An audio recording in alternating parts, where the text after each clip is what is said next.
दुई तिहाईको सरकारले जनताको आँखामा दियो मात्र आँसु। त्यसै कारण आज हामी रत्न पार्कमा आयौं लिएर न्यायको तराजु, हो कि होइन? त्यही भएर नारा लगाऊ साथीहरू, विधिको शासन लागू गर, विधिको शासन लागू गर, संविधानको रक्षा गर, संविधानको रक्षा गर। कुराहरू छन्, असंवैधानिक कुराहरू छन्। लोकतन्त्रको देशमा फाँसीवादका शब्दहरू छन्, साइबर सेनाका कुराहरू छन्, अरिङ्गालका कुराहरू छन्। के चिजलाई फाल्नुहुन्छ? ल आउनुहोस्, ल फाल्नु। यहाँ दाइ रेडी हुनुभएको छ, ल आउनुहोस्। तपाईँ यहाँ छान्नुहोस् के चिजले देशलाई एकदम घाटा गरेको छ, रद्दीको टोकरीमा फालिहाल्नुहोस्।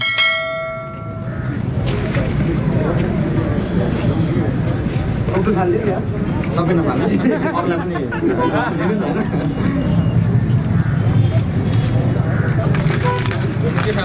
के फाल्नुभयो?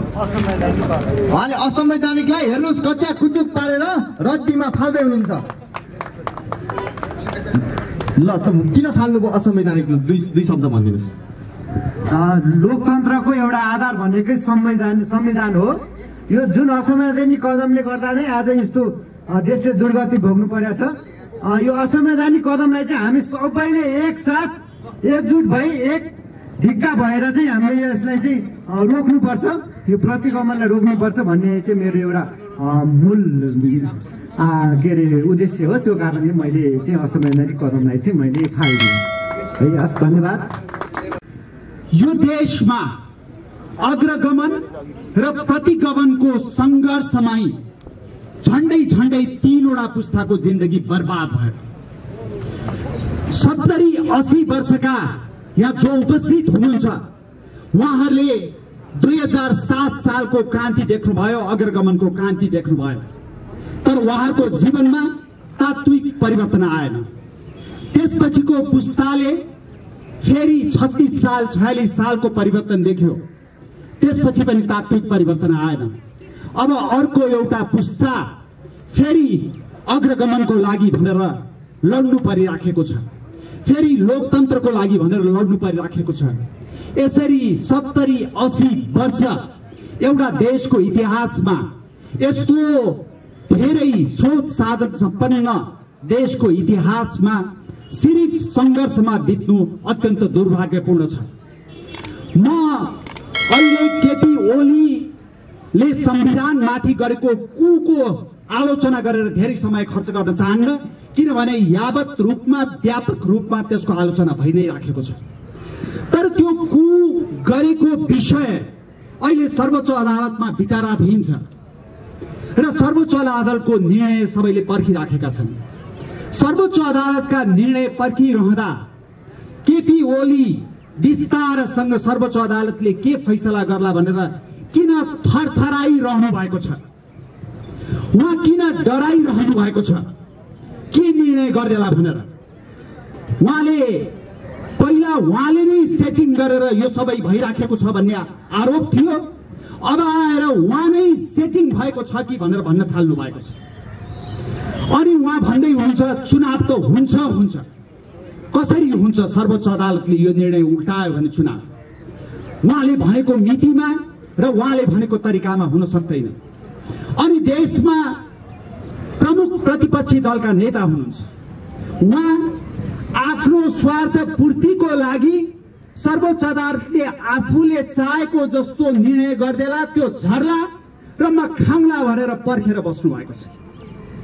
अनि त्यसै गरी यो देशमा लोकतन्त्र आइसकेपछि आफ्ना विचारले जनताको मत जित्न सक्ने ठाउँ हुँदाहुँदै मान्छेको घाँटी रेटेर मान्छेको छातीमा गोली हानेर अहिले लोकतन्त्रको दुहाई दिँदै विदेशमा विदेशी नेतालाई लोकतन्त्र बचाइदिनुहोस् भनेर अनुनय विनय गर्दै आफ्नो स्वार्थ पूर्तिको लागि पर्खेर बस्नु भएको छ। यहाँ धेरैको धेरै स्वार्थ छ। प्रधानमन्त्री केपी ओलीलाई लागेको होला म बालटारै बस्छु, म बालकोट फर्किन्न भन्ने लागेको होला। तर तपाईलाई सम्भवतः अब बालुवाटार बस्ने धेरै सुविधा छैन, तपाईँ बालकोट फर्किनुपर्छ।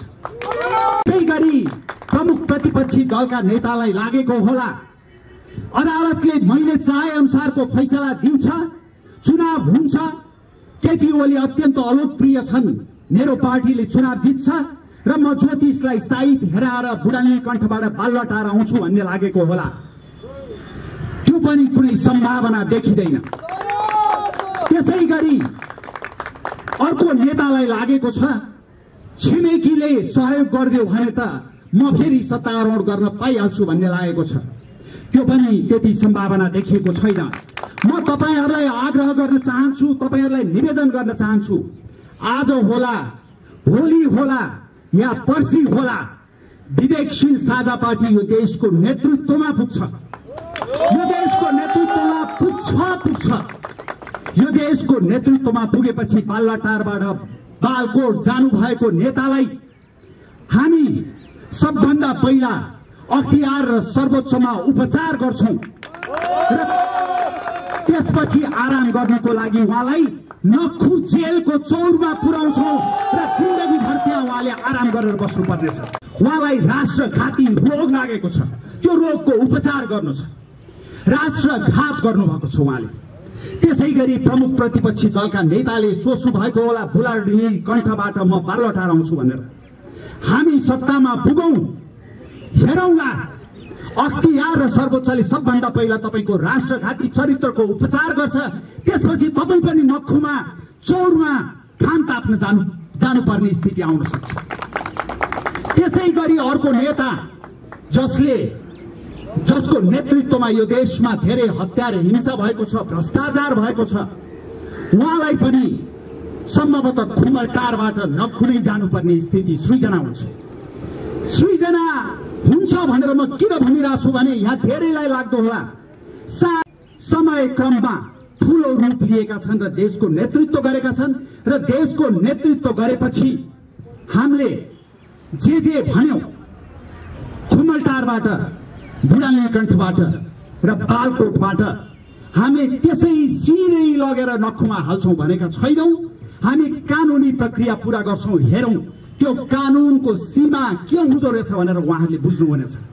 प्रधानमन्त्रीका सल्लाहकारले मलाई चेतावनी दिँदै भन्नुभयो तपाईँ सीमाभित्र बसेर बोल्नुहोस्। म उहाँहरूलाई चेतावनी दिँदै भन्छु तपाईहरू संविधानको सीमा नमिचिकन बस्नुहोस्, तपाईहरू संविधानको सीमाभित्र बस्नुहोस्, तपाईहरू नियम र कानुनको सीमाभित्र बस्नुहोस्, तपाईहरू यो देशको जनताको मन र मुटुमा बस्नुहोस्। तपाईहरूलाई हामी केही पनि गर्दैनौं र तपाईहरूले सफाई पाउनुहुन्छ। तपाईहरूले जे जस्ता चरित्र देखाउनु भएको छ, तपाईहरूले यो गएको 40-50 वर्षमा यो देशलाई जसरी घात गर्नु भएको छ त्यो क्षम्य हुन सक्दैन। हालसालै मैले एउटा प्रमुख पत्रिकामा एउटा लेख पढेको थिएँ, राणा शासन अधिनायकवादी हुनाले राणा शासनमा भएका राम्रा कुराहरू सबै ओझेलमा परे। त्यस्तै मलाई के लाग्छ भने यी नेताहरूले लोकतन्त्रको लागि जुन संघर्ष गरे, यिनीहरूको भ्रष्टता, यिनीहरूको आचरणहीनता, यिनीहरूको राष्ट्रघाती कामहरूले गर्दा लोकतन्त्रको लागि उनीहरूले गरेको संघर्ष ओझेलमा परेको छ।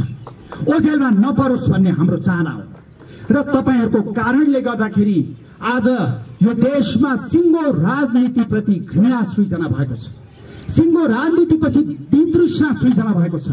म यहाँ बस्दै गर्दा सोचिराखेको थिएँ यो देशमा 3-4 किसिमको युवाहरूको अहिले समूहहरू देखिन्छन्। एउटा हामी जस्ता समूह जो यो देश बदल्छौं भनेर आएको छौं। अर्को युवाहरूको समूह छ जो अझै पनि भ्रष्ट नेताले भ्रष्टाचारको विरुद्ध र्याली गर्न आह्वान गर्दा हजारौंको संख्यामा सडकमा निस्किन्छ र टायर बाल्छ, ट्याक्सी चलाउँछ। गरिब एकजना महिलाले पेट पाल्नको लागि राखेको चिया पसलमा लाठी हान्न जान्छ। त्यस्ता युवाहरू तपाईहरू सबैले देखिसक्नुभयो। अझै पनि तिनै युवाहरू तथा नाम बोल्ने प्रधानमन्त्रीको लागि ताली पिट्छन्। अझै पनि तिनै युवाहरू जसले यो देशमा हत्या र हिंसा गरेर आए तिनीहरूको पछाडि दौडिन्छन्। त्यो अर्को समूह छ र अर्को एउटा समूह छ जसलाई केही पनि चासो नै छैन। अघि मैले देखिरहेको थिएँ यहाँ धेरै युवाहरू उहाँहरू आफै गफ गरेर बसिराख्नु भएको छ, उहाँलाई चासो छैन। तर उहाँहरूलाई म निवेदन गर्न चाहन्छु, यो देश परिवर्तन भएन भने हामी अलिअलि कपाल फुलेकाहरूले होइन, तपाईहरूले बढी पीडा भोग्नुपर्छ, किनभने तपाईहरूको जिन्दगी लामो छ। तपाईहरू यसरी एकदम बेवास्तापूर्ण भएर बस्न मिल्दैन, तपाईहरूले साथ दिनुपर्छ र हामी यो देशको रूपान्तरणका लागि लाग्छौँ।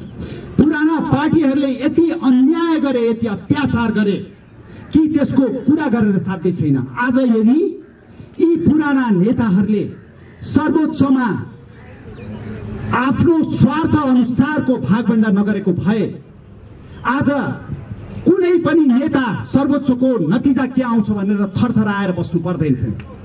कुनै पनि नेताले मलाई सर्वोच्चमाथि विश्वास छ भनेर टेबल ठटाउनु पर्दैन थियो। न्यायालय भनेको आमा बराबरको संस्था हो, मेरो आमामाथि विश्वास छ भनेर टेबल ठोक्नु पर्दैन। त्यसले आफै आफ्नो काम गर्न सक्थ्यो। तर हेर्नुहोस् के गरिदिए यिनीहरूले। ६३ सालको संविधानमा न्याय परिषदबाट नेपाल बारबाट सर्वोच्च अदालतमा तपाईको न्यायाधीश लाने व्यवस्था गरे। त्यो न्यायाधीश लाने व्यवस्था गरेदेखि न्यायालयमा भागभण्डा भइराखेको छ। नेपाल बार एसोसिएसन छ, कुनै पनि विकसित देशमा बार एसोसिएसन भनेको देशको एउटा सबभन्दा प्रतिष्ठित संस्था हो। तर नेपाल बार एसोसिएसन मात्रै छैन, त्यहाँ कम्युनिस्ट र कांग्रेसका कानुन कर्मीहरू छन्, उनीहरूको आफ्नै छुट्टै संस्था छ र नेपाल बार एसोसिएसनमा प्यानल बनाएर त्यहाँ चुनाव हुन्छ र बार एसोसिएसनबाट सर्वोच्चमा जाँदाखेरि पार्टीको मान्छे जान्छ, पार्टीको अंश बन्दा हुन्छ। अनि सर्वोच्चले कसरी न्याय दिने? सर्वोच्च जहाँ हरेकले अन्याय भोग्नु पर्दा, न्याय नपाउँदा शरण लिन जानु पर्थ्यो, त्यो संस्थामा यिनीहरूले कालो मोसो दल्दिएका छन्। यो यति ठुलो अपराध हो, तपाईँ र हामी स्वयं त्यसको भिक्टिम नभइकन हामी बोध गर्न सक्दैनौँ। यो कहिलेसम्म सहेर बस्ने? कर्मचारी तन्त्रमा त्यस्तै छ, विश्वविद्यालयमा त्यस्तै छ, अख्तियारमा त्यस्तै छ, हरेक संस्थामा त्यस्तै छ। त्यति मात्रै होइन, तपाईहरू यहाँ धेरै गाउँबाट आउनु भएको छ, गाउँका उपभोक्ता समितिमा त्यस्तै छ, गाउँको स्कुलमा त्यस्तै छ, गाउँका क्लबमा त्यस्तै छ। अनि तपाईहरू अहिले पनि यिनै पार्टी र यिनै नेताको पछि लागेर मेरो र मेरो परिवारको भविष्य परिवर्तन हुन्छ भनेर आशमा बस्नु भएको छ भने 70 वर्षदेखि 80 वर्षदेखि निराशा भोगिराखेका यहाँ ज्येष्ठ नागरिकहरूलाई सोध्नुहोस्, उहाँहरूले भन्नुहुन्छ उहाँहरूको जीवनको पीडाको कथा मैले भन्नै पर्दैन। त्यसै कारणले गर्दाखेरि विवेकशील साझा पार्टी निरन्तर हामी यो देशको लोकतन्त्रको लक्ष्यको लागि, लोकतन्त्र मात्रै होइन इमान सहितको लोकतन्त्र, क्षमता सहितको लोकतन्त्रको लागि हामी स्थापित भएका छौँ। हामी आयौँ भने मैले अघि पनि भने यो देशका भ्रष्टाचारीहरू राख्नको लागि सम्भवतः हामीले थप धेरै जेलहरू निर्माण गर्नुपर्छ। यो देश त्यसै ट्रान्सपरेन्सी इन्टरनेसनलको सूचीमा पुछारमा परेको छैन। त्यसको लागि जो जिम्मेवार छन् तिनलाई हामी जेल हाल्छौँ। कसरी हाल्नुहुन्छ भन्नुहोला। यो देशमा राम्रा संस्थाहरू छन्, सम्पत्ति शुद्धिकरण विभाग छ, सतर्कता केन्द्र छ, अख्तियार छ, सर्वोच्च छ, संस्थाहरू नभएका होइनन्। ती संस्थालाई स्वतन्त्र रूपमा काम गर्न दिने बित्तिकै तिनले काम गर्न थाल्छन् र त्यसको परिणाम पनि देखिन थाल्छ। त्यसपछि हामीले भनेका छौँ सुशासन भ्रष्टाचारको नियन्त्रण हाम्रो मुख्य एजेन्डा हो। त्यसपछि हामीले भनेका छौँ यो देशको शिक्षा र स्वास्थ्यमा कर्णालीमा जन्मेको बालक होस् अथवा जनकपुरमा प्रदेश 2 मा जन्मिएको बालक होस् अथवा सुदूरपश्चिममा जन्मेको बालक होस् अथवा काठमाडौँमा जन्मेको बालक होस्, ती सबैको समान पहुँच हुनै पर्छ, किनभने सबैजना नेपाली हुन्, त्यसमा विभेद हुन सक्दैन र त्यसको लागि कुनै पनि कारण क्षम्य हुन सक्दैन। सबैतिरबाट बजेट कटौती गरेर पनि सबैलाई निःशुल्क र गुणस्तरीय शिक्षा हामी दिन्छौँ भनेका छौँ र हामी दिन्छौँ। यसको लागि हामी प्रतिबद्ध छौँ। तर तपाईहरूले साथ दिनु भएन, आएर यसै गरी हाम्रा कुरा सुन्नु भयो र फर्केर तिनै नेताहरूको पछाडि ताली बजाउनु भयो भने यो देश फेरि पनि रूपान्तरण हुँदैन। हामीले मात्रै यो रथ ठेलेर हामी अगाडि बढाउन सक्दैनौँ। हामी सबैको आवश्यकता छ, हामी सबैको आवश्यकता छ।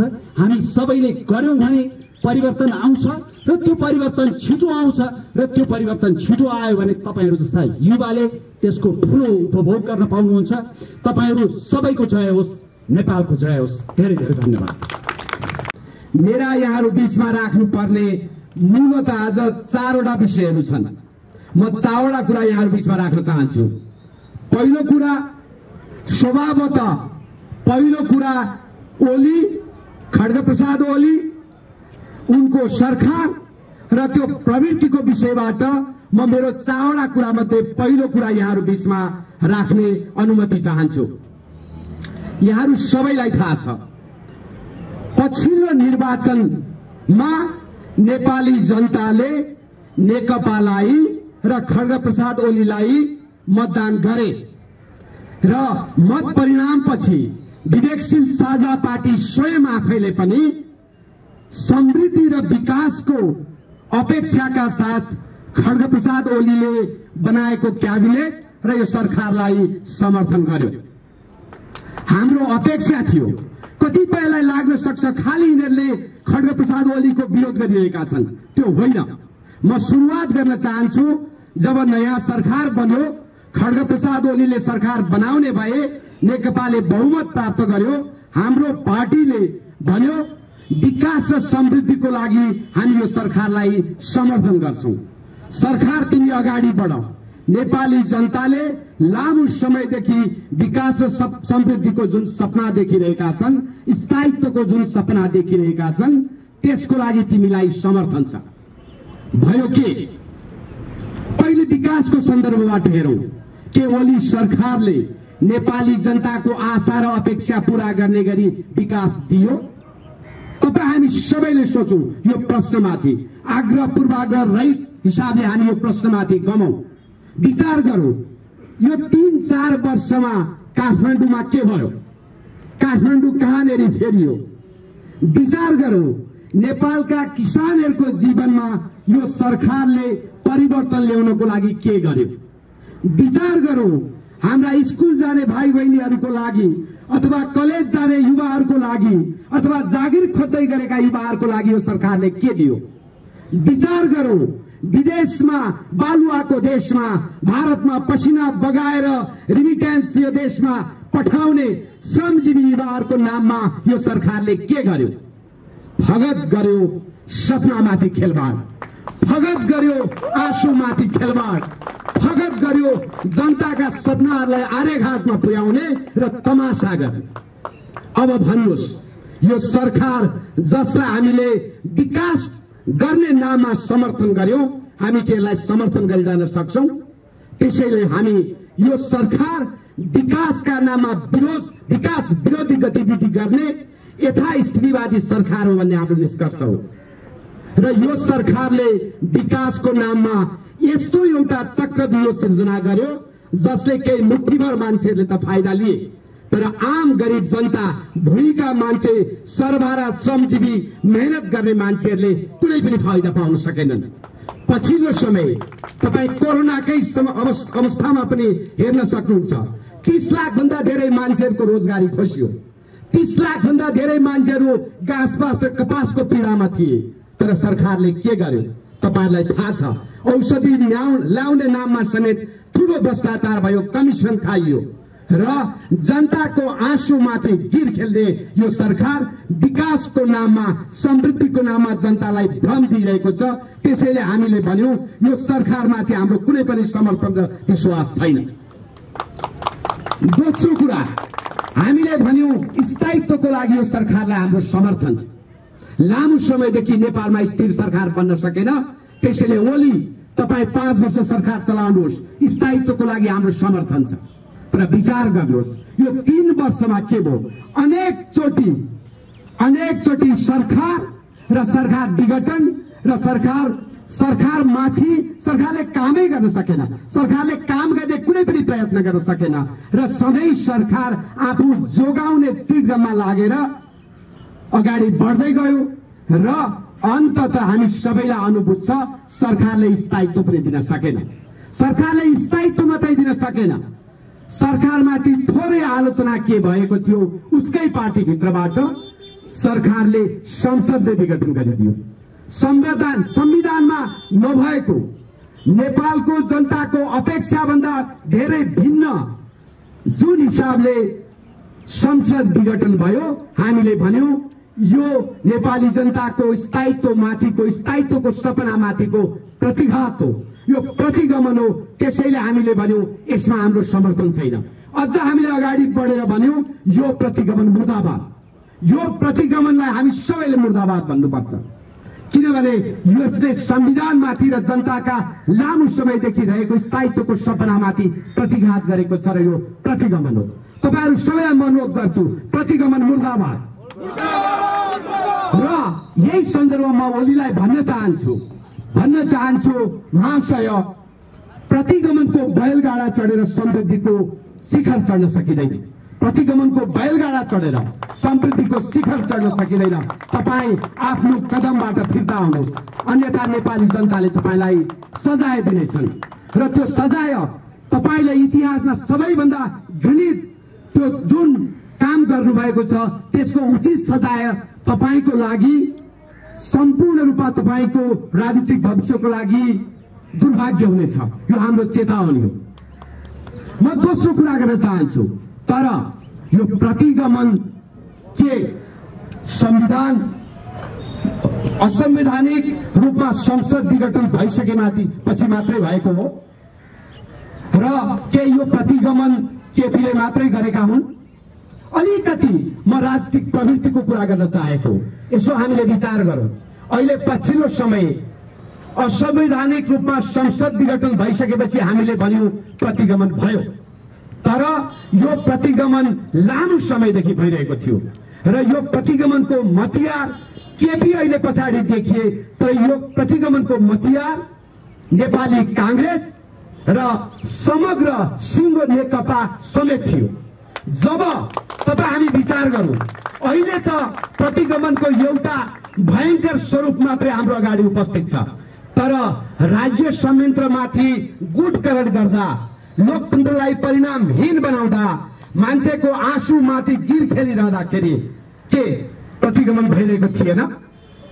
तपाईं हामी विचार गरौँ, अदालतमाथि विभिन्न तरिकाबाट आफ्नो गुटका मान्छेहरू भर्ती गर्दा, तपाईं हामी विचार गरौँ निर्वाचन आयोगमाथि विभिन्न हिसाबले आफ्नो गुटका मान्छेहरू भर्ती गरिरहँदा, विश्वविद्यालयमाथि पार्टीकरण गरिरहँदाखेरि के प्रतिगमन भइरहेको थिएन? त्यसैले हामी के भनिरहेका छौं भने यो प्रतिगमन विरुद्धको आन्दोलन निश्चय नै ओली र ओलीले गरेको प्रतिघात त सुधिन पर्छ नै, तर सँगसँगै हामीले के भनिरहेका छौं यो प्रतिगमन आज भएको होइन। संघीय लोकतान्त्रिक गणतन्त्रले जुन हिसाबले नेपाली जनतालाई परिणाम दिनुपर्ने थियो, जब यो परिणाम विहीन भयो, जब सम्पूर्ण रूपमा भ्रष्टाचार बढ्दै गयो, जब पार्टीकरण तीव्र भयो, जनताका आँसुमाथि जब खेलबाड भयो, जब जनताका सपनाहरू आरेघाटमा पुगे र नेताहरूले सम्पूर्ण रूपमा आफूलाई दरबारको वरिपरि राखेर जनतामाथि व्यवस्था गर्न थाले, प्रतिगमन त्यही दिनदेखि भइरहेको थियो। त्यसैले हामी भन्दैछौँ यो प्रतिगमन अहिलेको प्रतिगमन पनि सचिनुपर्छ र त्यो प्रतिगमन पनि सचिनुपर्छ जुन प्रतिगमन आजभन्दा 4 वर्ष अगाडि 3 वर्ष अगाडिदेखि सुरु भएको थियो। र हामी भन्दैछौँ राजनीतिक परिवर्तन आवश्यक छ त्यो प्रतिगमन सचिनको लागि, लोकतन्त्रलाई ठिक ठाउँमा ल्याउन आवश्यक छ त्यो प्रतिगमन सचिनको लागि। त्यसैले हामी ओलीलाई मात्रै भन्दै छैनौं, हामी दाहाल र नेपालहरूलाई देउबाहरूलाई पनि भन्दैछौँ, तपाईहरू राजनीतिलाई ठिक ठाउँमा ल्याउनको लागि आजसम्म जे जति गल्ती गर्नुभयो आलोचना गर्नुहोस्, आत्मआलोचना गर्नुहोस्, माफी माग्नुहोस् जनतासँग र अबको राजनीति अगाडि बढाउनको लागि नयाँ पुस्तालाई अगाडि सार्नुहोस्। नयाँ पुस्ताले अबको राजनीति अगाडि गर्छ। तपाईहरूले पटक पटक परीक्षा दिनुभयो र परीक्षामा असफल हुनुभयो। असफलहरूले राज्य गरेर अब हामी कहीँ पनि अगाडि जान सक्दैनौँ।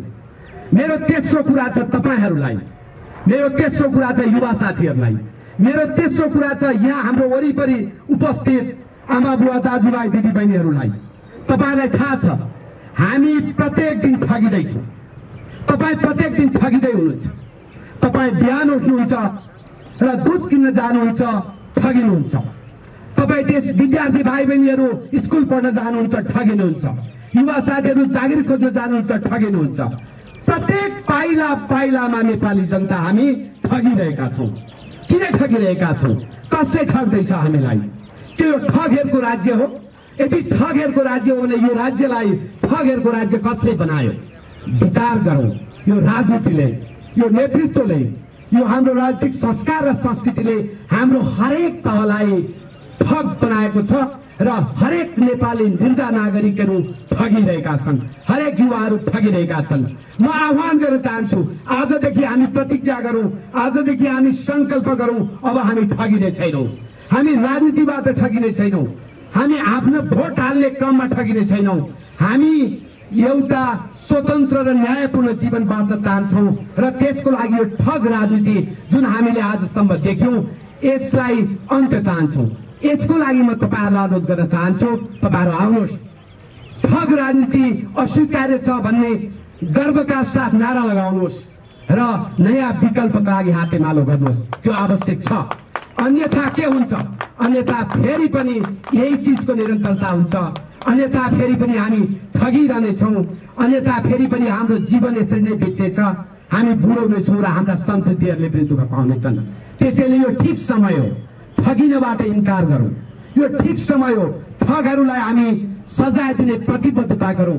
यो ठिक समय हो, राजनीतिलाई नयाँ आकार, नयाँ रय र नयाँ सम्भावनाका साथ अगाडि बढाउनको लागि संकल्प गरौँ। यसका लागि हामीले भनेका छौँ एउटा नयाँ ऊर्जाशील रचनात्मक विकल्प हामी बनाउन चाहन्छौँ र त्यो विकल्पका लागि तपाईहरुलाई हामी आह्वान गर्न चाहन्छौँ। पुराना चीजलाई तिरस्कार गरौँ, पुरानी चीजलाई बहिष्कार गरौँ र नयाँ चीजलाई स्वीकार गरौँ। यो नयाँ चीज जसले राजनीतिको उज्यालो दिन्छ र आशा गरौँ हामी सबै एक ठाउँमा उपस्थित भयौँ भने यसले हाम्रो लागि एउटा सुन्दर भविष्य दिनेछ। फेरि पनि उद्घोष गरौँ, प्रतिगमन मुर्दाबाद, प्रतिगमन मुर्दाबाद, प्रतिगमन मुर्दाबाद र नयाँ सम्भावना जिन्दाबाद, नयाँ सम्भावना जिन्दाबाद, नयाँ सम्भावना जिन्दाबाद।